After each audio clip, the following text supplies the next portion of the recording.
everyone. It's Denise Hansard, your life architect and intuitive geek. And today I want to tap into that intuitive geekiness that I have and give you some insight onto how you can learn how intuitive you are. Because everybody has intuition. You can call it whatever. I get messages from my guides. It's my source. It's my heart. It's my gut. I just feel it. Anything like that. And yet we don't always use it. When our intuition kicks up, when we have something that we want to know more of, we tend to ignore it. And I want to tell you today how you can take a step into building your intuitiveness and knowing when it is your gut feeling, your intuition, or if it's just the fear that is stopping you, that's having you go, no, I can't do that. Okay, so let's look at it. First off, your intuition resides in your body, even though it may feel as if it comes someplace else, but it resides in your body. And I don't care if you call it source, God, universe, intuition, guides, angels, I don't care what you call it. It's that higher power within you that you resonate with. I'm going to make it into my own self and we'll go from there. So for me, I get messages because my intuition has been heightened already. I've been intuitive pretty much all of my life, and there have been many times that I have chosen to ignore my intuition. I can remember one specific time where I woke up one morning and I had 3 numbers in my head. And I thought, oh, I'll go play Cash 3 today, the lottery, Cash 3.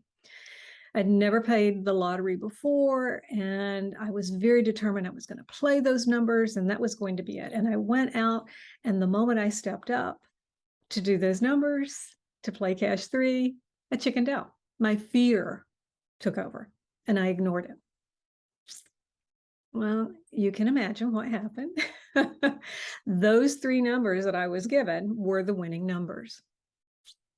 Life lesson. What do you do from there? And so from that, and even later in life, whenever I have not listened to my intuitive spirit, I'm usually wrong and I'm stuck. So here's what I want you to do. When you begin to feel something in your body, that intuitiveness that you go, oh, I need to call someone. Wow, I should take this job. I shouldn't take this job. I don't need to go out. I don't need to go to that place today. I just need to stay home, or whatever it may be, that pop of something. Or I really, really want to get out of corporate. I just can't stand it anymore. And I know it's right for me. Or I need to leave this company to move into something else. When that begins to happen, see what happens next. Do you just reside and live within those feelings that you're getting in your body? Or do you immediately go to your head and start thinking, making that list, pros and cons, should I do this, should I not, blah, blah, blah, allowing your head to kind of direct things?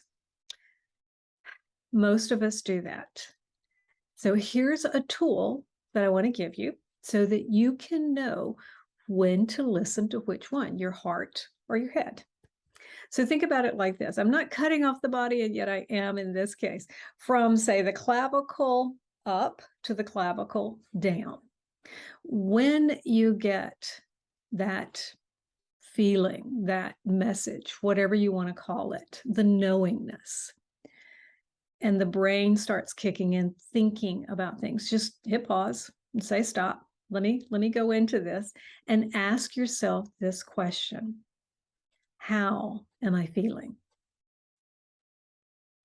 I do this a lot with my clients, and the first words that come out of their mouth are, I think, and I'm like, no, I'm not asking you what you think.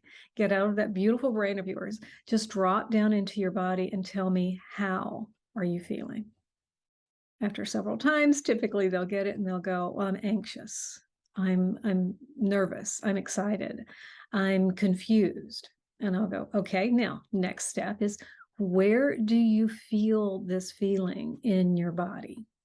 And they'll go, well, my head hurts, my throat hurts. I feel muddy, I feel confused, I just don't know. Or they'll go, well, my stomach is kind of queasy and it feels real off. My heart is kind of feeling this emotion. I don't know. And here's the difference. When you feel and identify those feelings, and then identify the feelings on where they are in your body, it's going to tell you which is your intuition and which is your fear. Now, I'm sure you've already figured it out, but your fear resides in this head, this beautiful brain that you have that's going to give you all the excuses of why you can't, because all it wants to do, its only function is to keep you safe, to keep you safe, to keep you right where you are, not doing anything different, not stepping out of your comfort zone.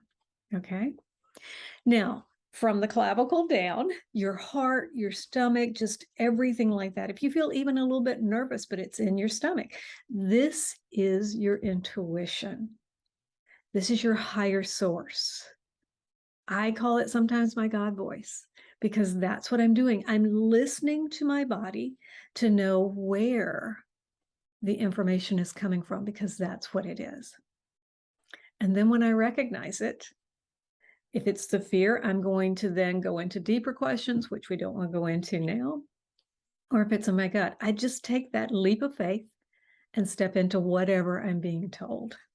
So, fear, faith, that's all you need to know.